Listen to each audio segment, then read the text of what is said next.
Are you worried about passing a urine drug test? We've got the ultimate guide for you. Today we're revealing the top herb that can help you pass urine drug tests effortlessly. So without further ado, let's dive right in. Drumroll please. The best herb for cleaning your urine for a drug test is dandelion root. Dandelion root has been used for centuries for its detoxifying properties.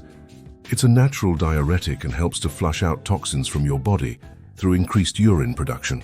To prepare dandelion root, simply brew a cup of dandelion tea, or you can take it in supplement form.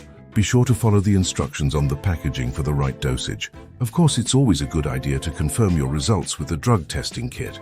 They're widely available and easy to use.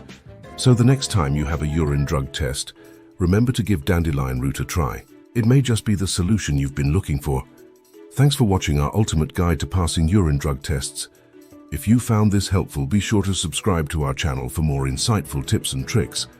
Stay clean and stay confident. Good luck, and until next time.